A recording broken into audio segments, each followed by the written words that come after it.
సదాశివసమారంభాం వ్యాసశంకరమధ్యమాం అస్మదాచార్యపర్యంతాం వందే గురుపరంపరాం.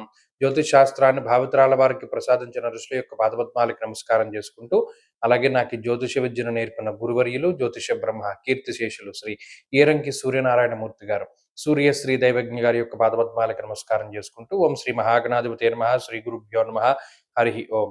వీక్షకులందరికీ నమస్కారం. సింహరాశి వారికి ఈ వారం గ్రహస్థితి కొంత మెరుగుపడింది.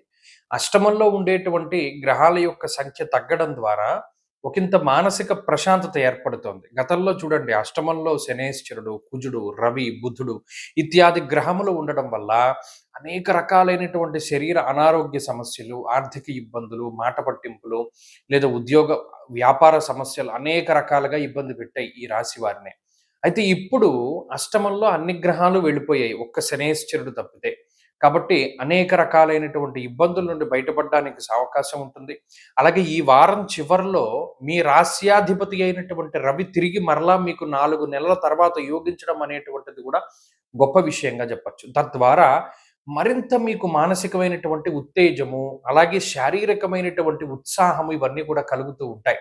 దశమంలో రవి దిగ్బలంతో ఎప్పుడైతే ఉంటారో కోల్పోయినటువంటి తేజస్సు తిరిగి వస్తుంది, ఆరోగ్యం తిరిగి వస్తుంది. ఉద్యోగాల్లో చాలా గొప్పగా స్థిరపడతారు. ఉద్యోగంలో ఏమైనా ఒడిదుడుకులున్నా కూడా అవన్నీ తగ్గుముఖం పడుతూ ఉంటాయి. ఈ వారంలో ప్రత్యేకించి చంద్రుని యొక్క బలం అధికంగా ఉండడం వల్ల మానసిక ప్రశాంతత చాలా ఎక్కువగా ఉంటుంది. కాబట్టి ఇటు శారీరకంగాను, మానసికంగాను అభివృద్ధి పదంలో ముందుకు సాగుతూ ఉన్నది సింహరాశి వారి యొక్క పరిస్థితి, ప్రత్యేకించి ఈ వారంలో. కాబట్టి అటు ఆర్థిక ఇబ్బందులు తగ్గుతాయి, అనారోగ్య సమస్యలు తగ్గుతాయి, శారీరకమైనటువంటి సమస్యలు తగ్గుతాయి. మరీ ముఖ్యంగా సప్తమ స్థానమందు ఉండేటువంటి రాహుగ్రహం యొక్క స్థితి, అష్టమంలో ఉండేటువంటి శనేశ్వరుడు ప్రధానంగా ఏం కలగజేస్తారంటే బద్ధకం.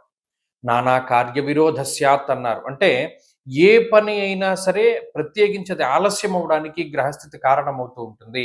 ఈ విషయాన్ని దృష్టిలో పెట్టుకోండి. ఎప్పుడైనా సరే వాయిదా వేయడం అనేటువంటిది మంచిది కాదు. ఏదైనా ఒక పని ఉంది అంటే అది పూర్తి చేసేసుకుని కూర్చోండి. లేకపోతే బద్ధకంతో అది అలా వెనక్కి వెళ్ళిపోతూ ఉంటుంది. ఆ పని కంప్లీట్ చేయవలసిన డేట్ గమ్మున వచ్చేస్తుంది, కానీ మీరు ఆ పని పూర్తి చేయడంలో వైఫల్యాన్ని పొంది తొందరపాటుగా పూర్తి చేయవలసి వస్తుంది. అంటే మీ యొక్క ఎఫిషియన్సీ తగ్గిపోతూ ఉంటుంది, లేదా మీకంటూ ఉండేటువంటి ఒక గుర్తింపు కోల్పోతారు. ఈ విషయంలో జాగ్రత్తగా ఉండండి. ఏదైనా ఒక పనిని ముందుగా పూర్తి చేసుకోవడం చెప్పదగినటువంటి సూచన.